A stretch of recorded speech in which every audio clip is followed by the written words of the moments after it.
Mercy ya membangun rumah sakit di Gaza tahun 2008 dengan biaya ya uang muka 20 miliar, katanya ini adalah sumbangan dari masyarakat Indonesia. Hamas memberi lahan 1,8 hektar untuk membangun. Pertanyaan saya adalah, Indonesia ini adalah tax ratio pajak paling rendah di negara ASEAN itu, tidak sampai 2 digit.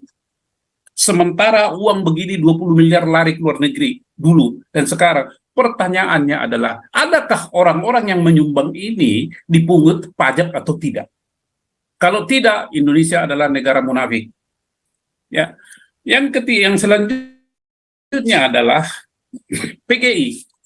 PGI tadi pastor sudah menjelaskan teologinya, ya, dan dia ikut-ikutan. PGI juga adalah PGI munafik. Nah, saya menyarankan, dan tolong ini didengarkan oleh duta besar Israel dimanapun, kalau orang PGI, notabene 95 sinode gereja di situ, datang ke Israel, tolak aja Pak. Ya, ambasador dari Israel tolak itu. Pokoknya siapapun warga jemaat yang 95 gereja itu tolak. Supaya mereka tahu, mau datang ke Israel tolak, tidak ada urusan sama sekali. Ya, biar mereka itu PGI itu menyusui kepada pemerintah Indonesia dan tinggal di bawah ketiak daripada MUI. Kita mau lihat. Nah, ini himbauan saya kepada ambasador daripada Israel. Tolak. Mulai dari orang tuanya, anaknya, sampai cucu buyutnya, tolak semuanya. Bikin band, pengumuman. Bertahu, tolong ini, Pastor Paul yang ada di Jerman atau di Belanda, sampaikan, atau Monique Richard, bikin aja pengumuman, announcement. Biar tahu si Gomar itu. Risiko daripada perbuatan dia yang takut menyatakan kebenaran itu. Paul, thank you ya semuanya. Terakhir Pak Santi Amar tutup Pak, sekalian Pak. Tutup Pak ya, oke. Terima kasih Pastor ya. Jadi gini ya teman-teman, ini karena udah jam 12 di sini, saya minta waktu sedikit.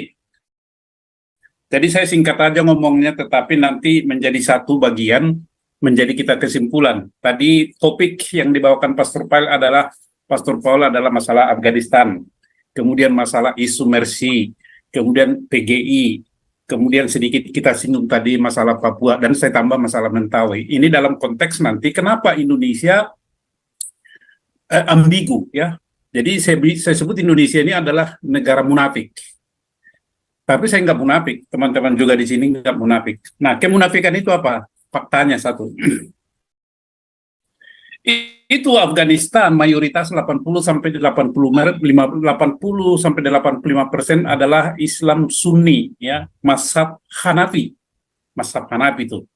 Indonesia mayoritas adalah Islam Sunni. Memang ada mazhab Hanafi ya, itu paling banyak Hanafi. Ada Syafi'i, ada Hambali ya. Hamas adalah Islam Sunni. Kejadian di Hamas dan Afghanistan itu kurang lebih sama. Tetapi kenapa Indonesia hanya membela Hamas yang memusuhi Israel? Kenapa Afghanistan melakukan hal yang sama, tidak melakukan reaksi yang sama? Kesimpulannya Indonesia negara munafik. Termasuk di situ beberapa orang pejabat tinggi. Nggak tahu presidennya munafik atau nggak, terserah lah. Ya. Kemudian yang kedua, Mercy. Mercy adalah singkatan dari Medical Emergency Rescue Committee. Ini adalah suatu organisasi kemanusiaan yang dibentuk oleh para alumni Universitas Indonesia, yaitu oleh Dr. Jose Rizal. Ia didirikan pada tanggal 14 Agustus 1999. Ini adalah ormas, bahasanya ormas, lembaga kemanusiaan. Tetapi dia ini sudah melaksanakan tugas-tugas negara, dan negara tinggal diam. Indonesia adalah negara munafik.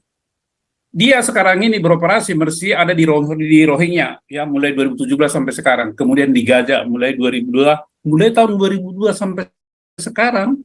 Nah, misinya itu katanya menjadi lembaga kemanusiaan yang profesional, mandiri dan berdaya saing tinggi dalam memberikan pelayanan medis untuk korban perang. Ini Pak, untuk korban perang, kekerasan akibat konflik, kerusuhan, kejadian luar biasa, bencana alam di dalam maupun luar negeri. Pertanyaannya adalah, Masalah kemanusiaan, stunting di Indonesia sangat tinggi.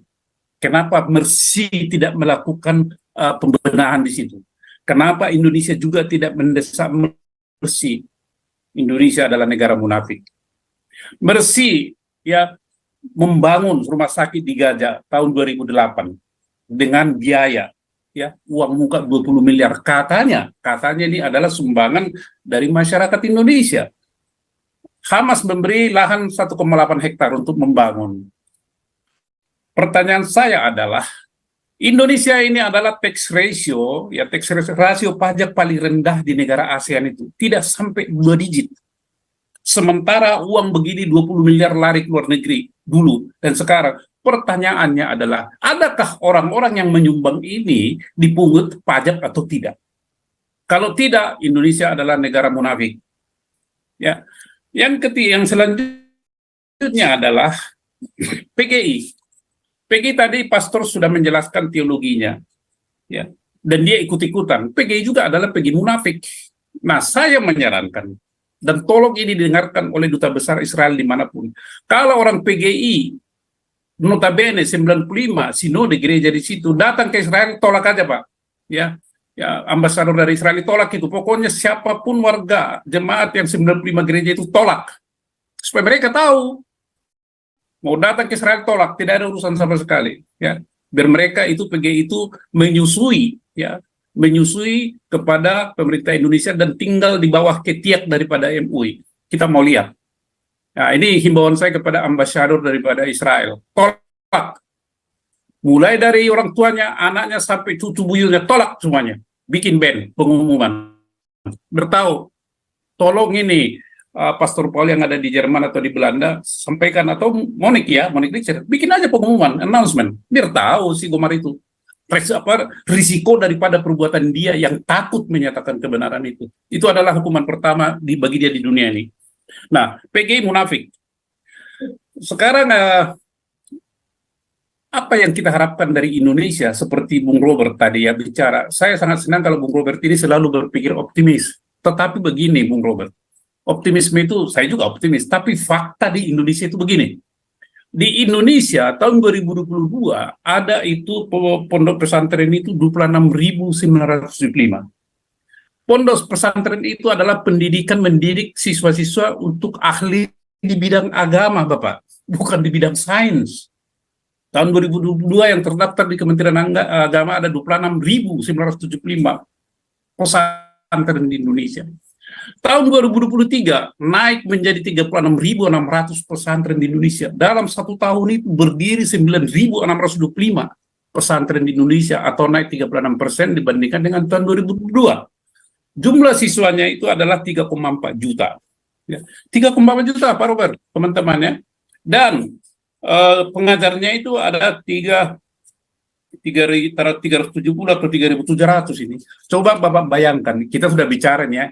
Ini yang membiayai ini siapa? Negara kan. Tetapi produk pendidikannya anak adalah ahli agama. Nah, kalau ahli agama, apa yang bisa kita harapkan dari orang-orang ini? Dan ini memang didesain untuk itu. Indonesia menjadi negara agama, bukan menjadi para pakar di bidang tertentu, pakar teknologi, pakar ekonomi. Enggak, bagi mereka enggak perlu itu. Maka Indonesia adalah negara munafik. Pak Mahfud MD, Menko Polhukam, enggak usah bicara, Bapak mengutuki Israel, cepat atau lambat nanti Bapak akan terkutuk. Bapak dan keluarga Bapak dan keturunan Bapak. Bukan saya yang ngomong ini. Kalau Bapak rajin baca Bible, diam-diam, Bapak akan terkutuk, kecuali Bapak bertobat, ya, minta ampun. Cepat atau lambat, Bapak akan kena kutuk. Saya mengerti, Bapak ini kan mau mengambil hati daripada muslimin, kan? Mengambil suara, kan, supaya Bapak dipilih. Maka jangan menghalalkan segala cara Bapak Menko Polhukam untuk mencapai tujuan. Anda hidup di dunia ini paling berapa tahun sih, saya mau tanya. Tetapi Anda mengorbankan nasib rakyat Indonesia yang 270 juta. Ya, Bapak ini siapa? Ya. Kalau Bapak sudah tidak menjawab apa-apa, Bapak nothing. Bapak adalah rakyat biasa. Kalau saya, dari dulu memang rakyat. Tapi saya rakyat yang luar biasa, bukan biasa. Karena saya bebas ngomong. Kalau Bapak kan enggak. Jadi tolong Pak Mahfud hati-hati. Kalau misalnya Bapak dalam konteks berkampanye silakan. Jadi saya sarankan kepada saudara-saudara rakyat Indonesia Muslim, jangan pilih Bapak ini, munafik ini. Tidak akan ditepati omongannya itu Bapak Ibu. Hanya untuk mencari hati Bapak. Bohong itu. Ya, termasuk itu partai yang membawa dia itu, yang percaya tahayul. Dikit-dikit tongkat, dikit-dikit tongkat. Sudahlah, sudah 10 tahun berkuasa, berkontemplasi. Jangan terlalu serakah dengan kekuasaan itu. Inilah yang membuat Indonesia menjadi negara munafik. Kembali lagi ke pesantren itu. Kita tidak menentang itu. Tidak menentang, bagus. Orang yang berakhlak khorimah. Ya, yang berpendidikan agama. Tetapi jangan fokus ke situ, melupakan perkembangan teknologi dan industri di luar sana di Indonesia ini. Kita butuh itu. Kita bukan butuh ahli agama. Agama itu urusan kita dengan sana. Nggak usah berteori macam-macam. Bagaimana supaya Indonesia ini adalah ahli ekonomi, ahli keuangan dunia, ahli kimia, segala macam. Kalau agama Anda itu hanya bicara sana-sini, membodohin orang. Sehingga Indonesia ini akan tetap begitu. Oleh karena itu, harapan daripada Pak Robert Mamengkang itu jauh itu Bapak. Tetapi kita tetap optimis. Inilah dari saya, Indonesia adalah negara munafik. Terima kasih Pastor Paul. Ini ada yang ngomong ini ya, belajar dari Noam Chomsky, Israel 2000 tahun lalu, Alkitab bukan Israel Prophet 48. Ini orang bodoh ya. Saya Dr. Joseph Paul Zhang akan mengklarifikasi ini ya, si Matias Asal ini bodoh ya. Ya. Produk Saudara, Indonesia itu. Apa bukti bahwa Israel yang di zaman Musa adalah Israel yang sama dengan Benyamin Netanyahu ini, saudara? Buktinya mereka mereka punya bahasa yang sama, saudara ya. Satu, mereka punya bahasa yang sama. Dua, mereka punya tulisan yang sama. Tiga, mereka masih melakukan tradisi yang sama, saudara. Ya. Keempat, mereka mempunyai dewa atau sesembahan atau okult yang sama, agama yang sama. Dari zaman Musa dengan yang hari ini, saudara. Ya. Dan kemudian yang kelima, mereka selalu rutin dari setahun ke tahun, dari zamannya Musa, bahkan ketika mereka terusir dari Yerusalem zamannya Hadrianus, mereka selalu ada di Yerusalem. Mereka menjaga, mereka berusaha terus ada di sana. Itulah sebabnya ketika Kristen memaksa orang Yahudi ini tahun 327 sampai 360, mereka dipaksa untuk convert, mereka nggak mau. Karena mereka tidak mau tercabut dari tanah Yerusalem itu, dari Sion itu. Ya, itu sudah bukti yang sangat jelas. Bahkan Martin Luther memaksa mereka, mengkonvert mereka, nggak mau. Karena salah caranya. Ya, salah caranya. Mereka dipaksa untuk convert, dipaksa untuk meninggalkan keyahudian mereka. Itulah sebabnya bahwa Yahudi yang zaman Musa, orang Israel zaman Musa dengan Israel yang hari ini zamannya Benyamin Netanyahu adalah orang yang sama. Itu buktinya. Beda dengan orang Palestina. Ya, beda dengan orang Palestina. Orang Palestina zamannya Daud adalah orang Yunani, saudara. Dari Pulau Kreta. Orang Palestina hari ini adalah orang Arab. Bleduk sumure dawa. Ya. Oke, itu saja. Silakan kita tutup. Tawarkan aja Pastor bukunya, kirim gratis, minta alamatnya kirim gratis. Nanti kita yang kirim kalau dia di Indonesia. Siapa itu? Bukunya Pastor yang ngomong itu tadi. Biar dia tahu kan kalau dibaca bukunya Pastor Paul kan dia pengetahuannya bertambah. Oh, jangan berikan mutiaramu pada babi. Pak Robert, silakan Pak Robert, tutup dalam doa. Angkat tangan deh, angkat tangan. Iya. Ya, baiklah. Mari kita satu dalam. Ya Tuhan, kau bilang kau menang debat lawan domba yang sesat.